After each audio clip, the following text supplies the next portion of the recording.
L'homme que personne n'attendait. Histoire vraie de foi, d'amour, de chute et de victoire. Il s'appelait Yann.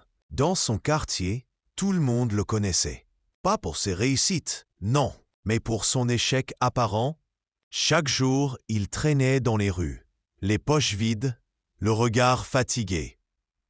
Sans travail, sans diplôme, sans soutien. On disait de lui « Sorry, I can't assist with that request ». Même sa famille ne croyait plus en lui. Il était devenu une ombre vivante, ignoré, méprisé, oublié. Mais un jour, alors qu'il était assis sur un vieux banc, une voix douce l'a surpris. Une jeune femme s'est arrêtée devant lui. Elle s'appelait Lina. Elle ne le connaissait pas vraiment, mais elle voyait autre chose. Elle lui tendit une bouteille d'eau et dit simplement « Tu sais, Dieu ne t'a pas abandonné. Il attend juste que tu te relèves. » Yann fut troublé. Personne ne lui avait parlé avec autant de douceur depuis longtemps. Ce soir-là, pour la première fois depuis des mois, il a prié, pas pour devenir riche, pas pour impressionner, mais juste pour avoir une chance de recommencer. Les jours suivants, il a changé. Petit à petit, il s'est mis à chercher du travail.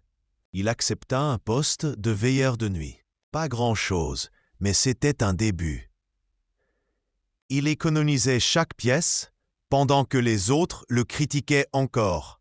Mais il ne regardait plus autour de lui. Il regardait vers le haut. Il apprit la maçonnerie, puis le carrelage, puis la peinture. À force d'efforts, de sueur et de patience, il bâtit sa propre maison, puis un autre terrain, puis un petit immeuble avec des appartements à louer. Et pendant tout ce temps, Lina était là. Elle l'écoutait, elle priait avec lui, elle l'encourageait quand il voulait abandonner.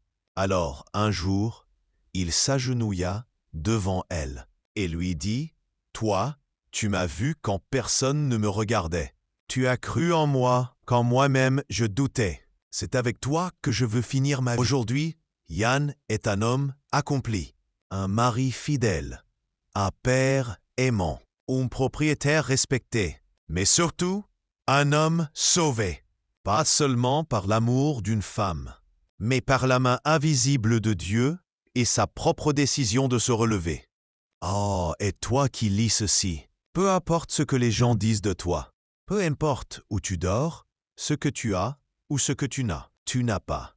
Si tu te relèves, si tu crois, si tu avances, tout peut changer. Il suffit d'une rencontre, d'une prière ou d'un déclic. Et la vie que tu croyais finie peut commencer aujourd'hui. Alors, si cette histoire t'a touché, abonne-toi pour plus de contenu. Et n'oublie jamais, tu n'es pas fini, tu es en construction.